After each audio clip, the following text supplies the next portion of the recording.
Bem, pessoal, sejam bem-vindos a mais uma videoaula. É um prazer ter vocês aqui. E o nosso tema de hoje, dentro ainda da química orgânica, são as classificações das cadeias e as funções orgânicas. Vamos entender um pouquinho melhor sobre as cadeias e entender um pouquinho melhor sobre as funções orgânicas, que vai dar base para a gente, para compreender essa grandiosidade que existe dentro da química orgânica. Perfeito? Primeiro vamos no nosso primeiro tópico aqui, ó, que são as classificações ou a classificação das cadeias.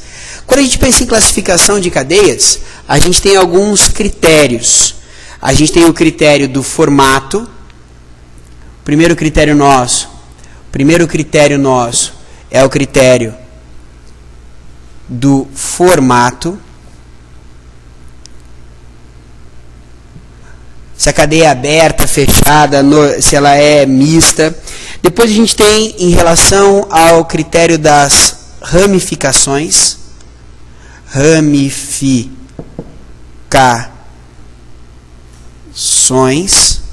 Depois a gente tem o critério das ligações, analisando os tipos de ligações, ok? O critério das insaturações. E, por fim, o critério dos heteroátomos, ou da homogeneidade da cadeia. Tá legal? Então, a gente tem esses 4 critérios para analisar diversas possibilidades das cadeias orgânicas. Quando a gente fala, por exemplo, em formato, a gente tem 3 possibilidades. A cadeia pode ser aberta, a cadeia pode ser fechada,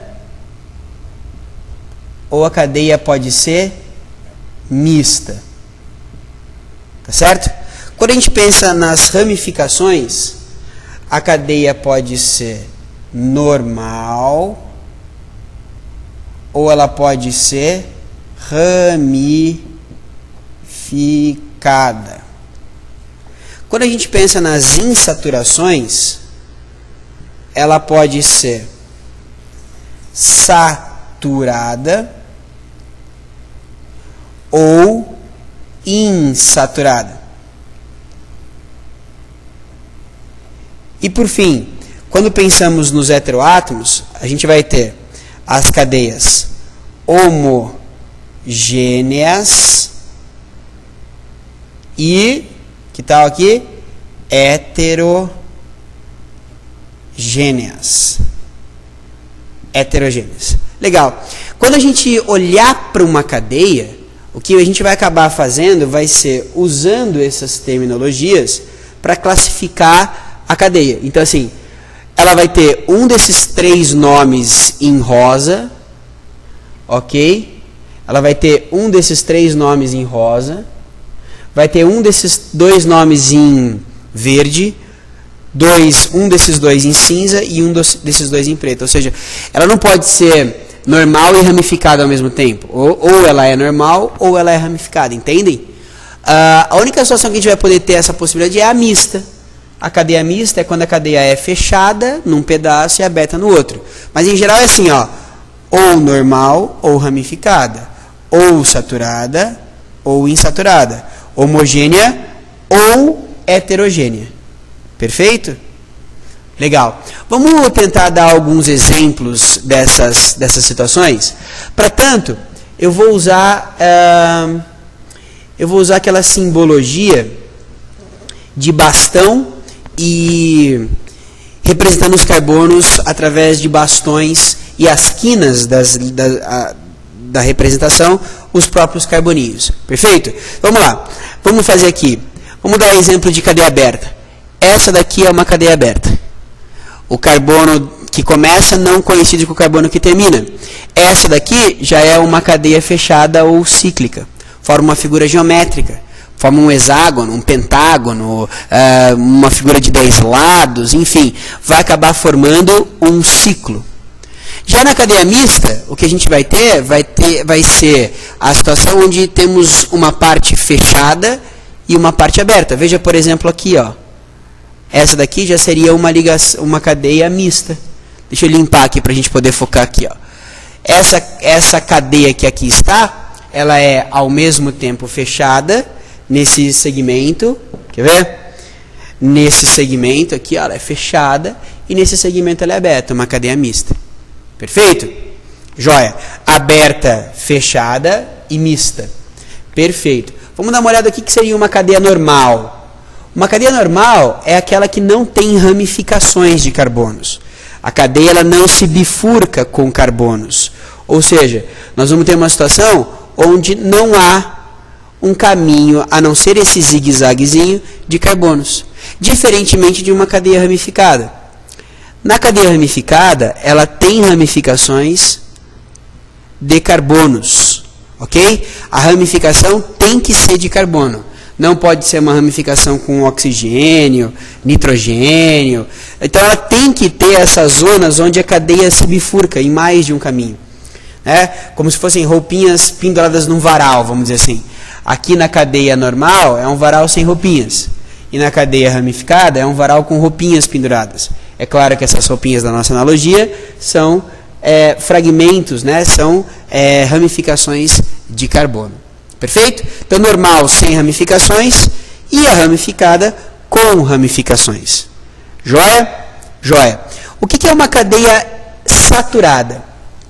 Cadeia saturada é aquela que só tem ligações simples entre carbonos. Isso é importante, essa parte final que eu falei. Vou retomar, hein, pessoal? Olha lá. Saturadas são só ligações simples entre carbonos. Vamos fazer em preto que fica mais bacana. Olha só, isso daqui é uma cadeia saturada. Não tem ligações duplas entre carbonos. Eu até posso ter uma dupla aqui, por exemplo, ó. Mas se ela for com oxigênio, que é o caso, não se trata de uma cadeia heterogênea. Vai se tratar de uma cadeia... Desculpe, não se trata de uma cadeia insaturada. Vai se tratar de uma cadeia saturada. Essa ligação dupla tem que ser entre carbonos para que a cadeia seja considerada insaturada. Eu falo ligação dupla, mas vale também a ligação tripla. Nesse caso, tripla, dupla, não importa, não é entre carbonos, é com oxigênio. Portanto, nós vamos ter aí uma cadeia saturada, mesmo que haja uma dupla com o oxigênio. Legal? Agora, se a gente pensar na cadeia insaturada, aí nós vamos poder ter, ou nós vamos ter que ter, né, para considerar ela uma cadeia insaturada, a gente vai ter que ter ligações duplas e triplas entre carbonos. Duplas e ou triplas. Então, uma cadeia insaturada, ela vai ter ligações duplas e ou triplas entre carbonos. Tá certo? Agora, em relação às homogêneas e heterogêneas, como é que vai funcionar essa história? A gente está usando o critério dos heteroátomos. Certo? O critério dos heteroátomos é o quê? O que é um heteroátomo? Um heteroátomo é um átomo diferente, daí o nome hétero, né? É um átomo diferente de carbono. Se esse átomo diferente de carbono estiver entre carbonos, como por exemplo aqui, ó, veja só, 1, 2, 3, oxigênio, 4, 5. Olha a diferença para de cima. 1, 2, 3, 4. Aqui, ó. Dá uma olhada. As duas moléculas possuem heteroátomo. O oxigênio é o heteroátomo. É um átomo diferente de carbonos. Mas nota que no exemplo de baixo, esse oxigênio está no meio de dois carbonos. Ele está intercalando entre dois carbonos. Enquanto que na molécula de cima, não. O oxigênio não está no meio de dois carbonos. Então, moléculas homogêneas, elas não têm heteroátomos entre carbonos. As moléculas heterogêneas, sim, elas têm heteroátomos entre os carbonos. Perfeito? Essas são as classificações das cadeias. Vamos dar uma olhadinha sobre as funções orgânicas. O que são funções orgânicas? São grupos de moléculas. Então, como é que funciona? Dependendo do que a molécula tiver, a gente chama de grupos funcionais. Dependendo do que as moléculas tiverem como grupos funcionais, os grupos funcionais eles acabam gerando ou levando a molécula para uma função orgânica. Como assim? Olha só. Função orgânica. Como é que funciona?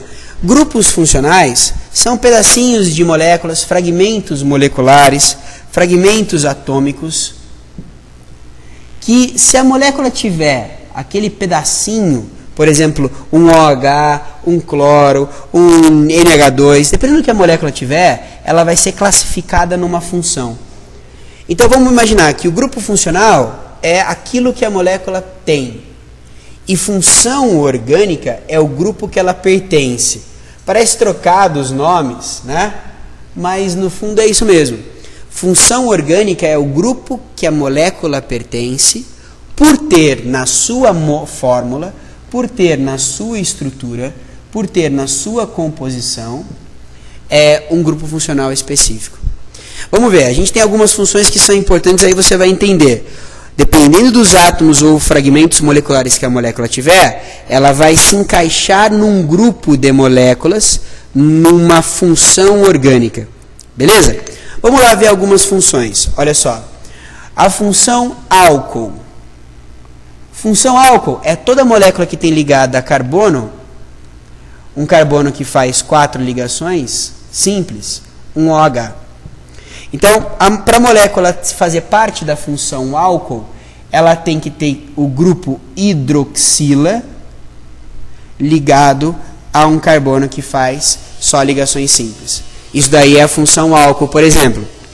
É a função aldeído.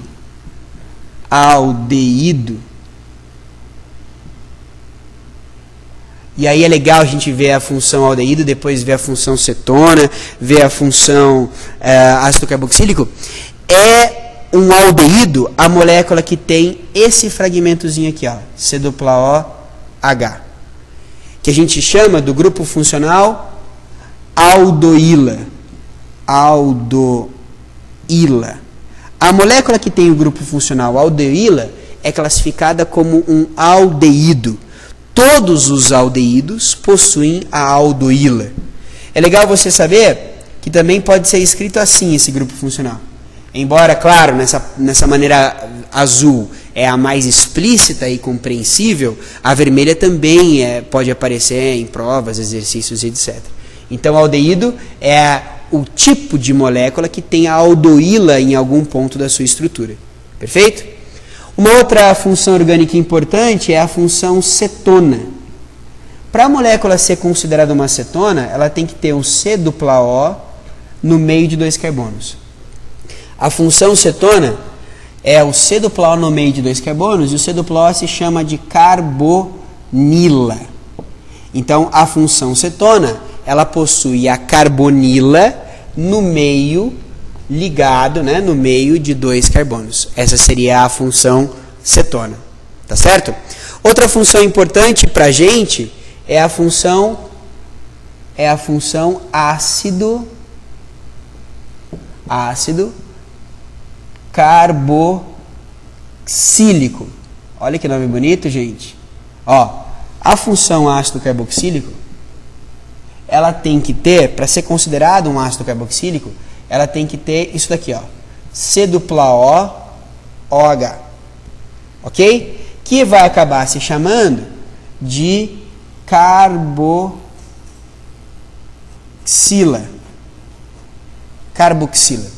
Então, o ácido carboxílico é a molécula que possui a carboxila em algum ponto da sua estrutura. Tá legal? Também pode ser desenhado nas provinhas, exercícios, de uma maneira um pouquinho menos explícita. COOH é equivalente a carboxila. Perfeito? Então a gente viu o álcool, a gente viu o aldeído, cetona, ácido carboxílico, e eu vou te mostrar mais 3. Olha só. Vamos analisar agora aqui a função éster. A função éster, o grupo dos ésteres, a molécula tem que ter C-O, oxigênio ligado a algum carbono. Então você pode ver que tem uma certa semelhança com o ácido carboxílico, e ao invés do hidrogênio que viria aqui, né, a gente tem esse carboninho. a cadeia continua aqui, ó, pode ter quantos carbonos forem, tá certo? A gente vai ter esse grupo funcional, dos ésteres, muito parecido com o ácido carboxílico, né? Tem o C dupla O e O, e aí é bem aqui a diferença entre um e outro. Enquanto o ácido carboxílico tem hidrogênio, os ésteres vão ter a continuidade da cadeia carbônica, tá certo? Outra função importante aí, função nitrogenada, é a função amina. Na função amina, o que a gente vai ter? A molécula tem que ter o grupo amino, que é o NH2 ligado a carbono. Ok? Isso é um tipo de amina. Outro tipo de amina é quando o nitrogênio está ligado a 2 carbonos. E a gente ainda tem um outro tipo de amina quando o nitrogênio está ligado a 3 carbonos. Eu só quero te lembrar que a cadeia pode continuar aqui com carbonos, pode continuar aqui, né? Aqui. Então você pode ver, o mais comum é a molécula de amina ter o grupo amino. Então, ó, o grupo funcional amino é o que vai gerar a molécula ser uma amina, porém ela pode ter, ao invés de um carboninho só, ela pode ter 2 carbonos ligados a ela, ao nitrogênio, né? Como aqui. Ou ainda, ela pode ter 3 carbonos. Lembrando que o nitrogênio faz 3 ligações, né? Isso aí. Última função que eu queria te mostrar é a função amida. A função amida, a gente também vai ter o grupo amino, só que ligado a um C dupla O. Olha lá, apareceu de novo o C dupla O. C dupla O NH2. Esse é o tipo de amida mais comum. C dupla O NH2. É o que a gente chama de amida primária. Agora, a gente pode ter algumas variaçõezinhas da amida. Você vê que tem que tomar cuidado, né? Porque uma é amina e o outro é amida. Você vê que a diferença está muito sutil, numa letrinha só. Em termos moleculares, a diferença se encontra aqui, né? No C dupla O. Mas a gente pode ter variações dessa amina. A gente pode ter, por exemplo, C dupla O, N, um carbono e um hidrogênio. Ao invés dos 2 hidrogênios daqui, a gente pode ter o C dupla O, o N e 2 carbonos, nenhum hidrogênio. Lembrando de novo, né? Lembrando de novo que a cadeia pode crescer aqui, a cadeia pode crescer aqui, pode crescer. Quando eu falo que a cadeia pode crescer, quer dizer que pode ter mais átomos ali amplificando, né? Engrandecendo a cadeia. Legal? Beleza, show de bola. Aqui nessa aula você viu um pouquinho de classificação de cadeias e você viu também um pouquinho de funções orgânicas. Espero que vocês tenham gostado. Um grande abraço.